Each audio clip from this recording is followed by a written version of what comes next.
오늘 저는 말씀의 제목을 축복하는 나그네, 이런 제목으로 말씀을 함께 나누고자 합니다. 지난 2016년 4월 가정법원 소년법정에서는 조금 이상한 판결이 내려졌습니다. 서울에서 친구들과 함께 오토바이를 훔쳐 달아나던 혐의로 A양, 16세 되는 A양이 도둑질한 죄로 지금 재판을 받고 있는 중이었습니다. 피고인 A양에게 당시 가정법원 김귀옥 부장판사가 특별한 판결을 내린 것입니다. 김 부장판사는 법적으로 아무 처분도 내리지 않는 불기소 결정을 내렸고 또 특별한 주문을 했습니다. 그 주문은 일어나서 외치기라고 하는 주문을 내렸습니다.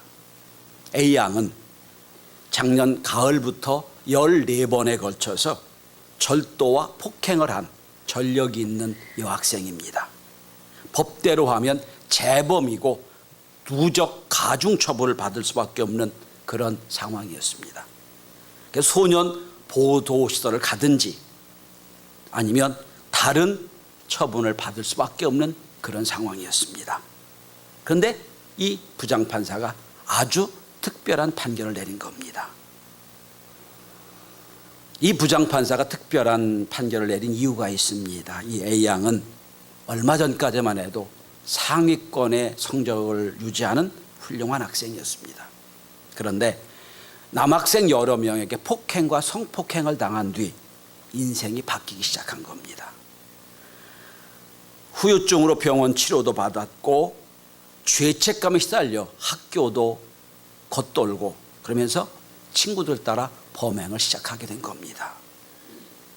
이 부장판사가 이렇게 법정에서 말했습니다. 이 소녀는 분명 가해자로 재판정에 와 있습니다.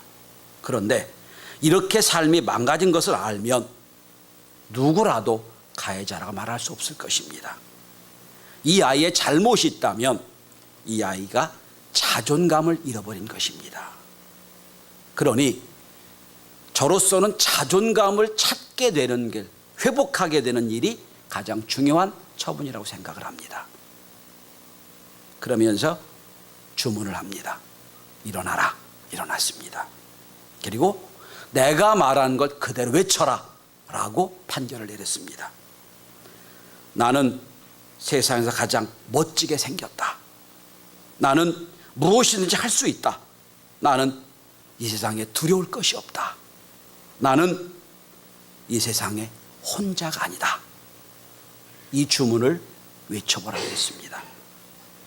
처음엔 모기 소리, 개미 소리 같이 나는 하다가 점점 소리가 커집니다. 그리고 나는 세상에서 혼자가 아니다 라고 소리칠 때 그는 울먹였습니다. 눈시울이 붉어진 김 판사도 눈물 범벅이 된 A양을 붙잡고 이렇게 말했습니다. 이 세상에서 누가 제일 중요할까? 그것은 너야.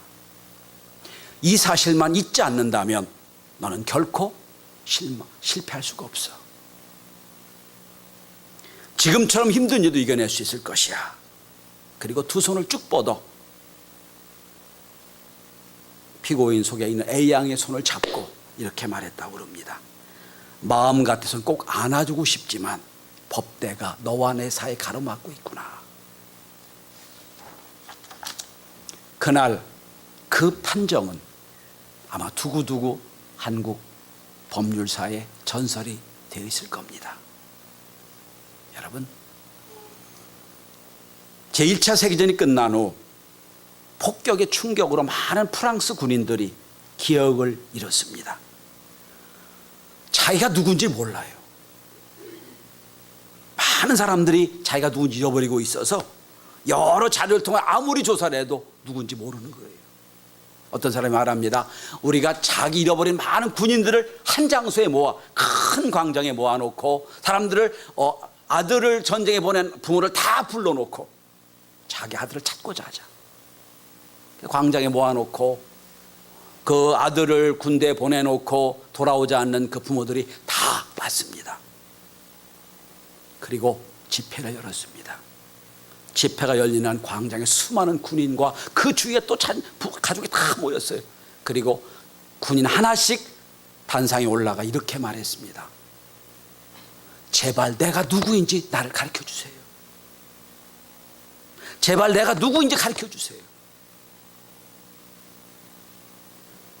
여러분, 세 끼 식사를 잘 먹는다고 살아있는 건 아닙니다. 세 끼 식사 잘 먹고 잠자고 그리고 산다고 사는 건 아닙니다. 산다고 다 똑같이 사는 건가요? 내가 누군지를 알고 나의 정체성을 깨닫고 살 때 진짜 사는 거예요. 특별히 4차 산업혁명이 막 시작이 됐고 이제 보도 듣도 못한 기술들이 융합이 돼가지고 한 번도 경험하지 못한 세계를 살아가게 될 겁니다. 이때 가장 중요한 건 기술을 따라잡는 게 중요한 게 아니라 내가 누군지 아는 거예요. 내가 누구냐? 이걸 모르면 기술에 지배당할 수밖에 없는 세상을 살아가게 될 겁니다. 오늘 성경은 참 재미있는 사건을 기록하고 있습니다. 야곱이 바로왕 앞에 와서 자기를 소개하는 장면입니다. 저는 이 장면을 가지고 21세기 오늘 우리 정체성을 잃어버리고 있는 이 세상에 사는 사람들이 어떻게 정체성을 찾을 것이냐, 이 말씀을 함께 나눠보려고 합니다. 말씀을 함께 나눈 중에 나는 누구인가를 한번 묵상하며 말씀을 함께 나눌 수 있기를 바랍니다. 첫째로 야곱은 자기를 나그네라고 규정합니다. 첫 번째 인생의 규정은 인생은 나그네라는 거예요. 오늘 본문에 일평생을 저 시골 구석에서 목축업을 하고 냄새 피고 살던 야곱이 당시 최고의 국가, 우리나라면 미국과 소련과 이 씨를 겸한 그 당대 최고의 나라 애굽 왕 앞에, 바로왕 앞에서 자기를 소개하는 장면입니다. 그런데 이 속에서 야곱은 자기를 나그네라고 두 번에 걸쳐 얘기합니다. 나는 나그네입니다. 내 나이가 130년이 됐는데 내 조상에 비해선 나는 나그네처럼 살았고 지금도 나는 참 험악한 인생을 살았습니다. 나그네라고 고백하는 거예요. 나그네란 뜻은 뭡니까? 여행자란 뜻이에요. 아무리 긴 여행을 해도 돌아갈 집이 있다는 게 나그네입니다. 그리고 그 인생이 험악한 세월을 살았다고 고백합니다. 성도 여러분, 가끔 우리 인생의 뒤안길을 돌아보면 여러분 인생이 소설책 한 권씩은 쓸만한 분량이 되지요. 참 사는 게 그죠? 근데 여러분, 다른 사람 인생을 들어보면요 12권짜리 대하소설을 쓸만한 인생이에요. 얼마나 오늘 야곱처럼 험악한 인생을 살았는지, 나 인생만 힘든 게 아니라 다 힘든 인생을 사는 거예요. 12권짜리도 모자랄지도 몰라요. 인생은 나그네입니다. 성경은 여러 곳에서 우리 인생의 정체성을 나그네라고 표현합니다. 이 세상 누구든지 고향이 세 곳이 있습니다. 첫 번째 고향은 정서적인 고향입니다. 어머니의 자궁입니다. 정신분석학자 프로이드의 말에 의하면 모든 인간의 원초적인 고향이 어머니의 자궁이랍니다. 모든 인간이 그 어머니의 자궁을 그리워하는 거예요. 그런데 우린 정서적인 고향인 어머니 자궁으로 또 들어갈 수가 없어요. 그래서 여러분 왜 아이들 키울 때 경험했을 거예요. 아이들이요 제일 놀기 좋아하는 곳이냐면 다락방, 으슥한 곳, 약간 작은 공간, 어두컴컴한 데를 좋아하죠. 우린 얘기합니다. 아이 밝은 데서 놀아. 그러는데 그게 프로이드에 말하면 어머니의 그림자라는 거예요. 거기 있을 때 편안하다는 거예요. 그리고 코쿤같이 누에꽃이 같이 이렇게 온몸이 다 붙어있는 그런 공간을 사람이 좋아하는 이유가 어머니 자궁의 회기랍니다. 두 번째 고향이 있어요. 그건 우리가 태어난 지역적인 물리적인 공간입니다. 우리가 태어난 장소, 여러분 호적지, 이게 두 번째 고향이에요. 저는 출생지는 충청남도 당진이에요. 근데 1살 때 거기서 엄마 품에서 나와가지고요, 어딘지도 몰라요. 저는 제 자란 곳은 사실은 제 고향은 예산이에요. 제가 예초 예중을 나왔어요. 예술중학교가 아니라 예산중학교란 뜻이 거기 나와요. 그래서 전 고향을 얘기하면 전 예산을 얘기합니다. 저 어릴 때 늘 빨간 사과나무가 자랐던 곳, 예산중학교 옆에 그 큰 뚝방을 따라 다녔던 그 기억이 늘 있어요. 제 마음의 고향, 태어난 곳이에요. 여러분도 이제 추석에 고향으로 가게 될 거예요. 근데 여러분이 생각했던 고향은 다 변했을 겁니다. 마음에만 있는 거예요. 그리고 세 번째 고향이 있습니다. 영원한 고향, 우리가 돌아가야 될 영적인 고향, 천국입니다. 오늘 지금 야곱은 자기가 나그네라고 얘기합니다. 130년 살아왔습니다. 내가 나그네 여행 중에 있습니다. 돌아갈 고향이 있다는 겁니다. 물론 가나안을 얘기할 수도 있어요. 물리적인 고향. 그러나 야곱의 생각은 돌아가야 될 우리 아버지, 우리 할아버지가 다 돌아가신 그곳 천국을 얘기하는 거예요.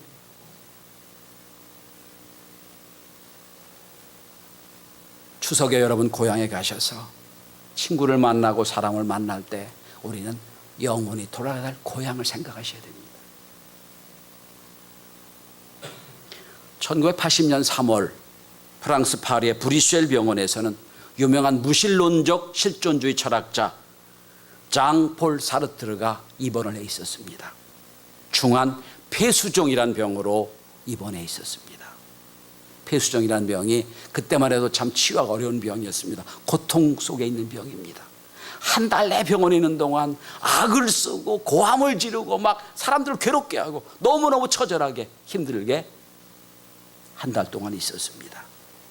그런데도 그 처절하게 어려운 중에도, 고통 중에도 자기 부인한테 자기 병이 무엇인지를 물어보지 못했다고 그래요. 그 당시 사르트르의 부인은 계약 결혼했던 보바르 부인입니다. 왜? 죽음이 두려워서. 보바르 부인도 자기 남편에게, 물론 계약적인 남편이지만 그 병을 알리지 못했다고 그래요. 역시 죽음에 대한 공포 때문에. 그런데 우리가 사르트르를 잘 알지 않습니까? 사르트르는 평소에 인간은 스스로 자기 존재를 결정한다고 믿었던 사람이에요. 신은 만들어진 신이고 인간은 죽음 뒤에는 아무도 모르기 때문에 인간은 죽음에서 자유로울 수 있다라고 외쳤던 사람이에요. 인간은 죽음에서 자유로워진다고 외쳤던 본인이 죽음 직전에 극도의 불안과 공포와 아픔으로 한 달 내내 병원을 힘들게 했습니다. 그리고 결국은 세상을 뜹니다. 이 사실을 본 기자들이 사르트르가 죽자마자 신문에 대서특필하기 시작합니다. 사르트르는 왜 그렇게 비참하게 죽어야 하는가? 죽음으로부터의 자유를 그렇게 외쳤던 본인은 왜 그렇게 말로가 비참했을까? 신문을 쓰게 됩니다. 사설을 쓰게 됩니다. 그 많은 기사를 접한 어떤 독자가 이렇게 신문사에 자기 의견을 남겼습니다. 사르트르는 마지막에 그렇게 비참했던 이유는 그가 죽어서 가야 할 고향이 없었기 때문이다. 맞다고 생각합니다. 반대로 복음주의 신학자 마틴 로이드 존스 목사님, 이분은 의사였기도 했습니다. 이분은 생애 말년에 불치병에 걸려서 의사가 막 연명치료하고 있을 때 그는 그렇게 고백했다고 합니다. 의사에게, 당신은 내가 영광스럽게 가야 될 곳을 못 들어가게 막고 있으니 이제는 연명치료 그만하시오. 그랬다고 그래요. 고향, 돌아갈 고향이 있는 사람과 고향이 없는 사람의 차이예요.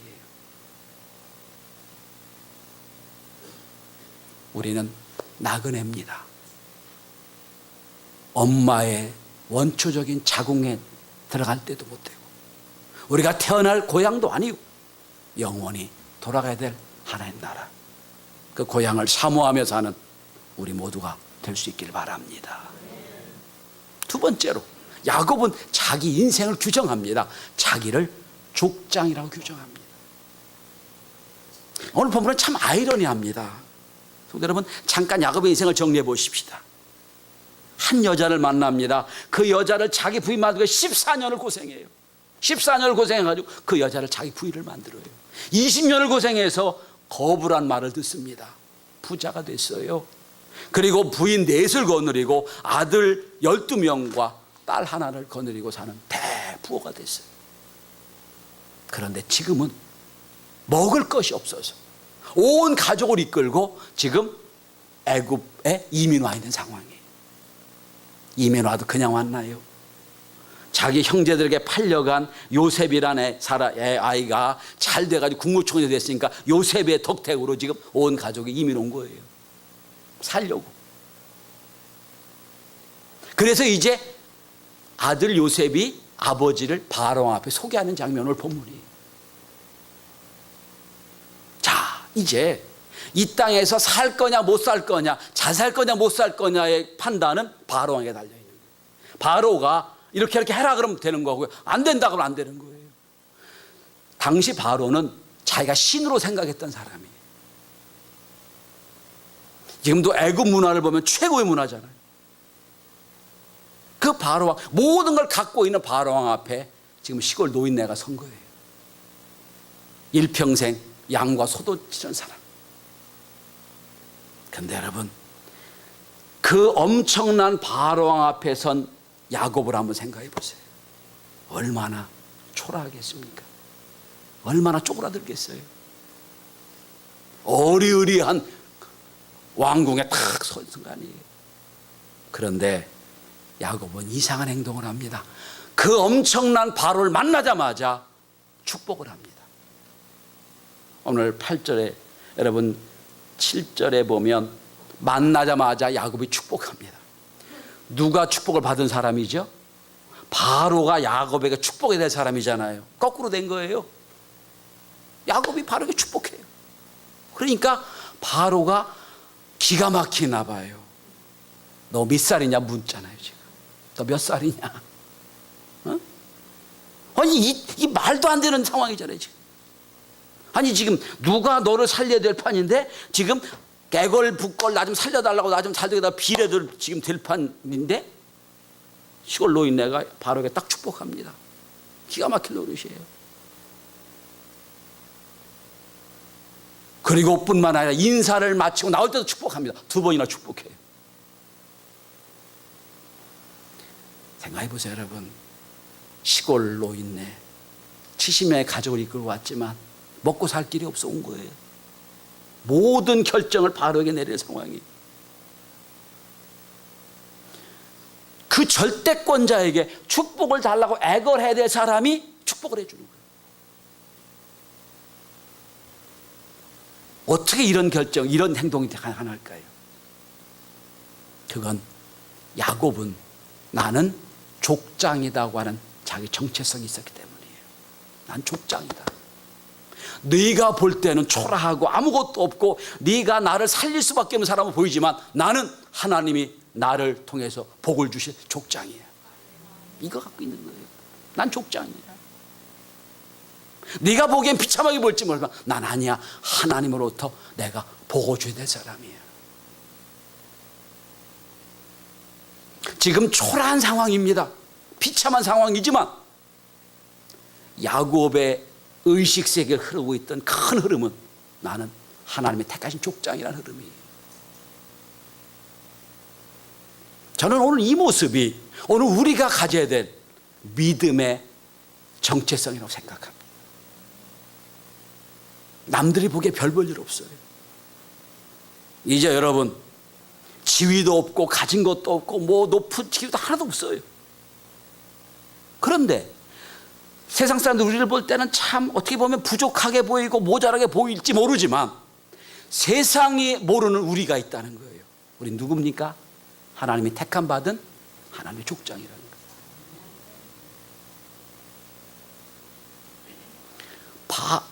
야곱의 입장에선 바로 이렇게 보는 거예요. 바로야, 바로왕아, 네가 지금 다 가진 것처럼 보이고 나를 살릴 것처럼 보이지? 그거 아니야. 그게 아니고 하나님은 나를 통하여 너 복 주실 원하셔. 역설이에요, 여러분. 수천 년이 지난 후 베드로 사도는 당시 초대교회 성도들, 노예요, 가난한 자요, 여자 중심이었던 아주 초라한 초대교회 성도들 모아놓고 그는 이런 설교를 합니다. 당신이 누구신지 아냐고. 아주 하층민들이에요, 초대교회 성도들은. 날마다 주인의 압제와 갑제를 당했던 초대교회 성도들에게 이렇게 권면합니다. 베드로전서 2장 9절이에요. 그러나 너희는 택하신 족속이요, 왕같은 제사장들이요, 거룩한 나라요, 그의 소유된 백성입니다. 사는 것 자체가 비참해요. 노예로 살아요. 주인의 손끝에서 인생이 왔다 갔다 하는 사람이에요. 그런데도 베드로는 이야기합니다. 당신들은 세상이 모르는 사람들인데 왕같은 제사장들입니다. 택하신 백성입니다. 이게 초대교회에 흐르는 영적인 정체성이에요.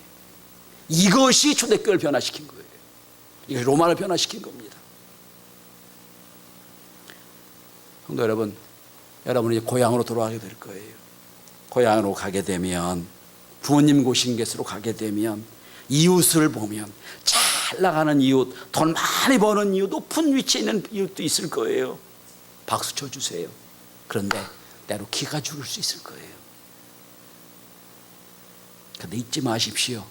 우리는 하나님의 택하신 족속입니다. 그 거대한 세계를 지배했던 바로왕 앞에서도 축복했던 야곱을 기억하십시오. 당당하게. 우리의 두 번째 정체성은 누굽니까? 나는 하나님의 족장이라는 거예요. 자, 그럼 세 번째입니다. 나는 인생은 나그네로 살아갑니다. 그러나 있는 이 순간은 족장으로 살아가요. 그럼 족장으로 할 일이 뭡니까? 그건 세 번째, 우리는 복을 주는 사람입니다. 복을 선포하는 사람입니다. 여러분, 고대 근동 지역을 연구한, 수메르 문화를 연구한 학자들에 의하면 아브라함 시대에 아브라함이 섬겼던 신이 13,000개였다는 거예요. 그러니까 아브라함은 그 신상을 만드는 신상 공장집 아들이잖아요. 그러니까 신이 많을수록 돈벌이는 될 거예요. 이 신 갖고 안 되면 저 신도 만들고 13,000개 만들어야 되니까 돈을 많이 벌었을 거예요. 어느 날 하나님이 신을 만드는 신공장집 아들을 택하십니다. 그리고 말씀하십니다. 13,000개 신 속에 내가 있는 게 아니라 난 유일한 신이다. 나를 믿어라. 나를 따라와라. 그리고 말씀하신 게 오늘 기원에 했던 창세기 12장이에요. 아브라함을 택하시고 이렇게 말씀하십니다. 창세기 12장에 보시면 내가 너로 큰 민족을 이루고 내게 복을 주어 내 이름을 창대하게 하리니 너는 복이 될지라. 그리고 이렇게 선언하십니다. 땅의 모든 족속이 너로 말미암아 복을 얻을 것이다. 아브라함 부르신 목적이 뭐죠? 복주게 부르셨다는 거예요. 복의 통로로 부르셨다는 거예요. 하나님이 아담을 맨 먼저 창조하신 다음에 하신 말씀이 뭐죠? 생육하고 번성하라 복을 주셨어요. 노아 홍수 뒤에 노아에게 하신 말씀이 축복이 뭡니까? 또 생육하고 번성하고 축복하신 거예요. 세대가 바뀔 때마다 첫 번째 하신 말씀이 복 주신 거예요. 오늘 이제 야곱이 고향을 다 내려놓고 애굽에서 새롭게 시작을 합니다. 이 두 번째 시대가 시작되는 거예요. 그때 야곱이 데리고 왔던 60명의 형제들이 그 가족이 나중에 400년 지난 뒤에는 70만이 됩니다. 이 복을 근원이 된 거예요. 자, 여러분, 오늘 우리가 가져야 될 정체성 중에 마지막은 나는 복의 통로다 하는 거예요. 복 주시는 사람이라는 거예요. 이럴지 모르겠어요. 아이고 목사님, 나도 복을 못 받았는데 무슨 내가 지금 사는 곳이 이런데. 그럴 때마다 야곱을 생각하세요. 야곱은 지금 아무것도 없어요. 아무것도 없는 사람. 그런데도 축복권을 가지고 다 가졌다고 생각하는 바로에게 축복합니다. 이게 축복권이에요. 하나님은 하나님의 이름을 통해서 우리 깨닫게 원하십니다. 하나님 이름이 여호와 이레, 여호와 라파, 여호와 샬롬, 여호와 니시. 그 뜻이 뭡니까? 여호와의 준비하신 하나님, 치료하신 하나님, 평화의 하나님, 승리의 하나님. 누굴 위해 준비하고 누굴 위해 치료하고 누굴 위해 평화를 주십니까? 나를 위해 주시는 겁니다. 여호와 라파의 뜻은 내가 너를 치료한 하나님. 여러분, 여호와 니시 하나님, 너를 통해 승리케 하신 하나님. 다 나를 주시는 축복이에요.